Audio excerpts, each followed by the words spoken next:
नमस्कार दोस्तों, MMS news 24 में मैं फरीद खान आपका स्वागत करता हूं। देवास का ये एक रोपवे ब्रिज है। यहाँ पर हमने देखा शुरू से ही, जब से इस ब्रिज बनाने को लेकर डीपीआर बनाई गई, तब से ही लेकर ये विवादों में बना रहा। व्यापारियों ने विरोध किया कि हमारी दुकान के सामने, हमारी शॉप के सामने अगर ये ब्रिज बनाया जाएगा तो हमारे यहाँ पे ग्राहकों को आने में परेशानी होगी। उसकी वजह से ये जो व्यापारी थे, व्यापारियों ने देवास के विधायक, कलेक्टर, जहां जहां उन लोगों से बना वहां लोगों से जाकर मिले, जिम्मेदारों से बात की कि हमारे क्षेत्र से इस ब्रिज को दूर करा जाए। जिसके बाद इस ब्रिज का जो लोग बताते हैं कि उसका मौलिक जो जगह थी वो जगह चेंज कर दी गई, लेकिन उसके बाद भी ये विवादों के कारण ही घिरा रहा। उसके बाद कांग्रेस के जो नेता थे, कांग्रेस के नेताओं ने इस ब्रिज को लेकर अपना विरोध दर्ज कराना शुरू कर दिया। विपक्ष पार्टी है और विपक्ष का ये एक जिम्मेदारी भी होती है कि उन्हें अगर किसी भी रूप में कहीं कुछ खामियां नजर आती है तो उन खामियों को जनता के लिए वो उजागर करे। इसको लेकर जो विकासनगर जो चौराहा है, उस विकासनगर चौराहे पर जो कांग्रेस के नेता प्रदीप चौधरी अपने ढेर साथियों के साथ वो इकट्ठे हुए और अपने साथियों के साथ उन्होंने इस ब्रिज का नामकरण कर दिया। इस ब्रिज का नामकरण उन्होंने किया जबरन ब्रिज। हालांकि इस ब्रिज का जो शिलान्यास हुआ वो 28 अप्रैल 2023 को मध्य प्रदेश के तत्कालीन मुख्यमंत्री शिवराज सिंह चौहान द्वारा किया गया था। और इस ब्रिज को बनाने की जो जिम्मेदारी थी, वो जिम्मेदारी निभाई थी गुजरात की कंपनी ने। गुजरात की कंपनी ने निभाने के साथ साथ लोगों ने इसका विरोध इस कदर शुरू कर दिया कि आखिर ये ब्रिज यहाँ क्यों बन रहा है। बस ब्रिज बनना था और तब से ही लेकर ये विवादों में घिरा रहा। शहर के बीचों बीच बना ये ब्रिज, ये विवादों का कारण ये भी रहा कि जहां पर ब्रिज की जो आवश्यकता थी, हम देखें कि आज देवास का जो लालगेट क्षेत्र है, जो पेट्रोल पंप चौराहा है, जहां पर एसपी ऑफिस है, वहां पर जो भीड़ जो होती है, जिस तरीके से यातायात का जो तनाव होता है, उस तनाव की वजह से काफी वहां पर ट्रैफिक लग जाता है। वर्तमान के जो एसपी है पुनीत गहलोत, उनका एक जो नया जो नजरिया जो रहा, उन्होंने देवास में आकर पैदल यहाँ पर भ्रमण किया और चारों तरफ देखा कि यातायात का दबाव कहाँ बढ़ रहा है। तो उन्होंने उनके ऑफिस के चंद कदमों की दूरी पर जो चौराहा है, पेट्रोल पंप चौराहा, वहां पर उन्होंने यातायात को सुगम कराने के लिए उन्होंने वहां पर लाइट की व्यवस्था की और वहां पर आगे भी जाकर सभी जगह पर उन्होंने ट्रैफिक सिग्नल की शुरुआत की। ट्रैफिक सिग्नल की शुरुआत करने से क्या हुआ कि जो देवास में जो अलग अलग जगह से लोग जो बीच के रास्ते निकल जाते थे, चाहे अपने इंदिरा गांधी प्रतिमा के करीब हो, सयाजी द्वार से निकलने का रास्ता हो, अब ये स्थिति है वर्तमान में कि कोई भी व्यक्ति अलग से निकलना नहीं चाह रहा है। लेकिन हम बात कर रहे हैं ब्रिज की, तो ब्रिज को लेकर ये फिर एक बार विवाद में इस वजह से आया कि 19 तारीख की बात है, शनिवार का दिन था, और यहाँ पर रेवा बाग का एक जो लड़का है ऋषभ पटेल के जो पिताजी हैं, उनके जो दादाजी हैं, जो भारतीय जनता पार्टी से जुड़े रहे, भारतीय जनता पार्टी के साथ जुड़े रहने के साथ साथ ही जो विधायक है देवास की वर्तमान की, उनके जो स्वर्गीय पति दिवंगत तुगुजराव पवार साहब के वो खास माने जाते रहे हैं और उनका एक पारिवारिक रिश्ता रहा है। लेकिन बस बात वो उस कारण के साथ साथ एक बात अन्य और निकल कर जो आई, वो ये आई कि ऋषभ पटेल यहाँ से जा रहा था, उसी दौरान इस ब्रिज में दुर्घटना घटी और ऋषभ की मौत हो गई। उस दौरान वीडियो वायरल हुई, ऋषभ के बड़े बाल थे, लोगों ने कहा कि कोई लड़की शांत हुई है, लेकिन कुछ ही पलों बाद ये मामला खुलासा हो गया कि ऋषभ एक जवान जो हमारे बीच में नहीं रहा।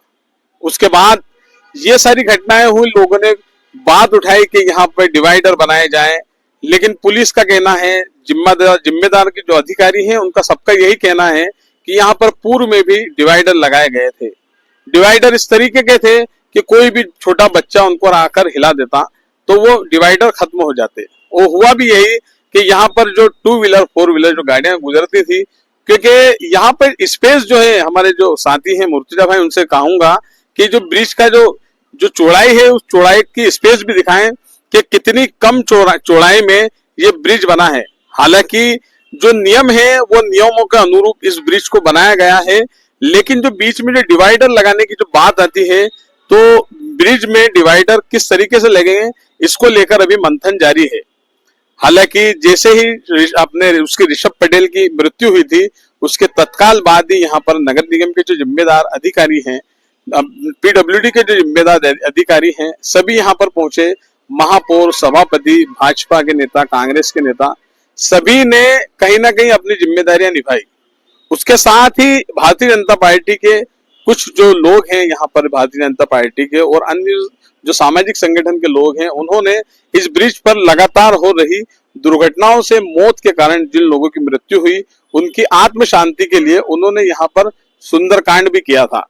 सुंदरकांड होने के बाद कांग्रेस भी जागी और कांग्रेस ने दूसरे दिन यहाँ का जो औद्योगिक थाना क्षेत्र है, वहां पर जाकर जो इस ब्रिज में जो त्रुटियां हुई, जो भी जिम्मेदार थे, उनके खिलाफ कार्रवाई की मांग की।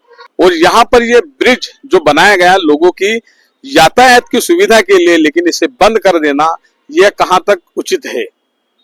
जिम्मेदारों की जिम्मेदारी बनती है लोगों को सुगम यातायात देने के लिए, उन्हें सहूलियत देने के लिए, लेकिन ये ब्रिज क्यों बंद कर दिया गया? महज लोगों को ये बताने के लिए कि हम जिम्मेदार हैं, हम कुछ काम कर रहे हैं, लेकिन जब जिसके घर का चिराग बुझता है, ये वही जानता है कि आखिर कारण क्या है। सभी ने अपनी अपनी बात रखी है, सभी अपनी अपनी बात कह रहे हैं। हमने भी कुछ लोगों से बात की, वो बात भी आप लोगों को हम सुनाते हैं। नमस्कार। पंडित जी, आपके द्वारा और जो प्रदीप चौधरी जी है, उनके द्वारा लगातार ब्रिज को लेकर विरोध दर्ज किया गया था और 3 दिन से आज क्या कहना है आपका? जब हमको मालूम पड़ा कि ये धनराशि का दुरुपयोग हो रहा है, जहाँ पर ट्रैफिक की व्यवस्था अच्छी है, वहां पर इस ब्रिज को जबरदस्ती बनाया जा रहा है, तब हमने विरोध किया। प्रदीप चौधरी जी ने भी लंबा संघर्ष किया, परंतु जनप्रतिनिधियों की अहंकारी नीति के कारण इस धनराशि का दुरुपयोग होकर यहाँ पर बनाया गया, जबकि जहाँ पर बनना था वहाँ 4 ट्रैफिक सिग्नल है 1 किलोमीटर में, वहां पर नहीं बनाते हुए यहाँ बनाया। लगातार दुर्घटनाएं हुई, व्यक्ति मरे हैं और जनप्रतिनिधियों की इस अहंकारी नीति का कारण आज हम लोग सब परेशान हैं। अच्छा, ये बताएं कि आपको क्या लगता है खामियां क्या है आज ब्रिज को लेकर? सबसे पहले तो ये गलत स्थान पे बना, तकनीकी खामियां भी है, चौड़ाई कम है। ये जो आप देख रहे हैं 3 दिन से ब्रिज बंद है, परंतु किसी प्रकार का कोई आवागमन में दिक्कत नहीं आ रही है। इसका मतलब ये ब्रिज गलत जगह बना हुआ है। पहले से 8 लेन के समान चौड़ाई सड़क है, आप सामने भी देख सकते हैं कि सड़क कितनी चौड़ी है। जब 3 दिन से ब्रिज बंद होने के बाद ये भी सिद्ध हो गया कि यह ब्रिज की जरूरत नहीं थी, ट्रैफिक आराम से निकल रहा है और किसी को कोई परेशानी नहीं हो रही। ये ब्रिज भोपाल चौराहे से उज्जैन इंदिरा प्रतिमा तक बनना था।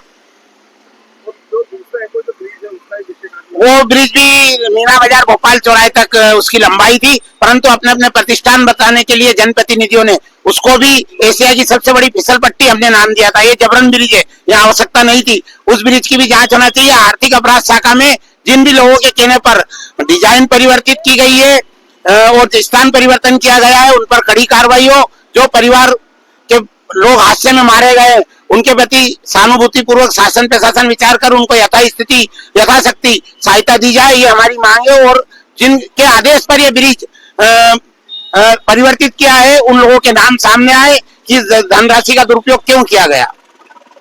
पंडित रितेश त्रिपाठी। पहले तो सबसे बड़ा दुख की और चिंता की बात है, किसी की यहाँ पे मौत होती है, किसी घर का चिराग बुझता है, वो बहुत ही दुखद है। जब हमारे घर का कोई बच्चा छोटा सा बीमार भी होता है तो हमें चिंता होती है। ऐसे में किसी के बच्चे की मौत होती है, कोई भी हादसा होता है तो बहुत दुखदायी। और ये ब्रिज हम देख रहे हैं कि लगातार दुर्घटनाएं होती रही है, जो कि बड़ी चिंता का विषय है। ब्रिज का कहीं ना कहीं नक्शा कुछ गलत बना हुआ है, चौड़ाई का लगता है कहीं गलत बनी हुई, जिस हिसाब से चौड़ाई होना चाहिए उस हिसाब से चौड़ाई नहीं है। ब्रिज की क्वालिटी ऊपर इतना तेज रफ्तार वाली है कि गाड़ी अपने आप तेज चलने लगती है, वहां देख के लोगों को भगाने की इच्छा होती है। जैसे दूसरा ब्रिज बना हुआ है, कहीं ना कहीं थोड़ा स्पीड ब्रेकर है या कहीं दचके की वजह से स्पीड कम होती है, बाकी इस ब्रिज के अंदर वो दिक्कत आ रही है। तो लंबाई ब्रिज की ज्यादा है और डिवाइडर भी नहीं है, लंबाई ज्यादा होने के कारण आदमी कंट्रोल नहीं कर पाता। लंबाई ज्यादा के साथ साथ चौड़ाई भी कम है, उस कारण ओवरटेक के अंदर घटनाएं लगातार देखने में आ रही है, जो कि बड़ा चिंता का विषय है। शायद ये ब्रिज डिजाइन जब की गई थी उस बात को ध्यान नहीं रखा गया कि लंबाई के हिसाब से कुछ चौड़ाई बड़ी हो। तो क्या लगता है डिवाइडर अगर बन जाए तो कुछ घटनाएं निरंतर हो सकती एक्चुअली ब्रिज की वजह ये रहती है कि गाड़ियों को स्पीड मिले।